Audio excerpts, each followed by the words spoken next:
hay-adda hormuud salaam foundation ayaa maanta kuraasta lagu wado dadka aan socon karin ee weljariska ku wareejisay isbitaalka rajab dayib erdogan ex digfer ee magaalada muqdisho si loogu adeego bukaanada aan socon karin kuwa naafada ah iyo waayeelada.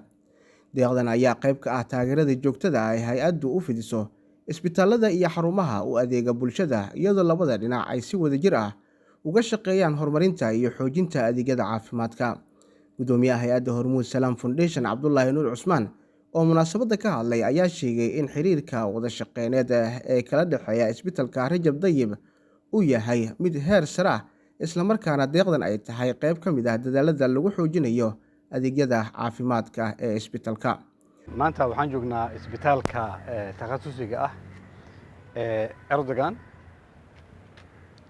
ee magaalada Muqdisho. anaga oo ah Hormuud Salaam Foundation si aan ugu wareejino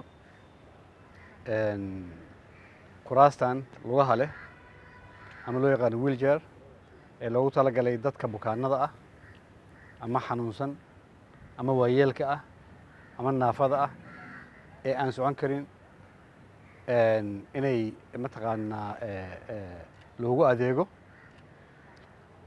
sida aad ogtihiin isbitaalka Erdogan oo la dhihi jiray ex digfer waa isbitaalka ugu weyn ee ka jira dalkeena Soomaaliya, kaas oo ay dhisay maalgelisay dowladda Turkiga. waa nabaal badan uga hayno. isbitaalkan waxaa soo booqda tirada ugu badan oo dadka Soomaaliyeed kuwaasoo ka yimaada dhammaan dalka Soomaaliya gobol kasta iyo degmo kasta. isbitaalkan wuxuu bixiyaa adeeg caafimaad oo aad iyo aad u sarreeya, isla markaas uu qiimihiisa aad u jaban yahay. isbitaalkan waxa uu adeegiisa ugu fududeeyaa in badan oo dadkeena Soomaaliyeed ah si bilaash ah, ayagoo markaas tixgeliya duruufta iyo xaaladda ay dadkeena markaasi ku sugan yihiin. adeegyada kala duwan ee caafimaadka guud marka laga soo tago, isbitaalkan waa meesha loogu sameeyo keliya dhaqista tirada ugu badan ee u baahan keliya dhaqis ee dalkeena Soomaaliya. xiriirka aan naga dhexeeyo isbitaalkan hadda sooma bilaabanin, waxa uu soo jiray sanooyin badan. annagana ujeeddada aan markaas aan u taageerayno hay-aadka bixinaya adeegyada waxay tahay in aan la qaybsanno culeysyada ay kala kulmayaan adeegyadaas, maadaama ay u adeegayaan dadka Soomaaliyeed. sidoo kale agaasimaha isbitaalka maxamed xuseen ashraf iyo kusimaha maamulka guud ee isbitaalka ayaa uga mahadceliyey hay-adda deeqda ay soo gaarsiisay, iyagoo ku tilmaamay in weeljarisyadan ay kaalin muhiim ah ka qaadan doonaan fududeynta adeegyada iyo daryeelka bukaanada. waxaa ilaahay u sugnaatay mahadoo dhan. marka xigta waxaan rabnaa inaan mahad celino Hormuud Salaam Foundation oo runtii maantay halkan aan wada joogno inaan ka guddoonno kuraasta lagu qaado bukaanada ee loo yaqaano wheelchairiska, oo runtii wax badan ka tari doono isu socodka bukaanada iyo adeegga isbitaalka uu bixiyo sii horumarinteeda. waxaan u mahad celinayaa hoggaanka iyo maamulka Hormuud Salaam Foundation oo runtii mar walba xil iska saaro caawinta iyo gargaaridda macnaha maxaa la yidhi bukaanada Soomaaliyeed.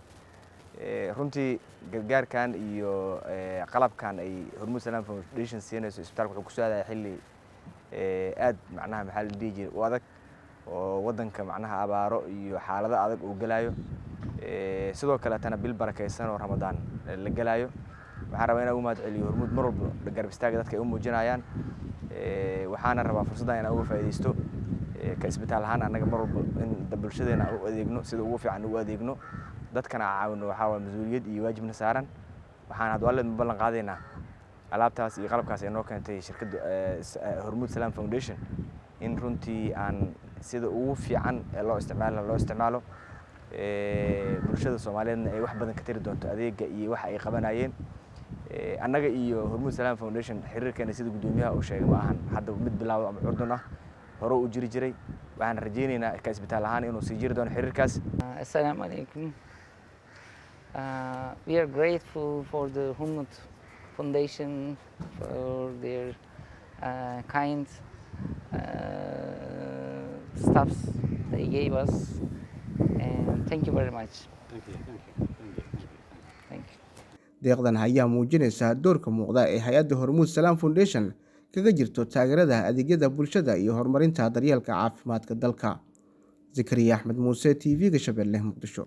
adeegga maamuus ee shirkadda Hormuud waa xirmooyin adiga kuu gaar ah oo ka kooban internet kaliya, ku hadal kaliya, ama internet iyo ku hadal wada jira. naftaada ku maamuus xirmooyinka adeegga maamuus oo kaga shubo hadda xidig 212 4 gees.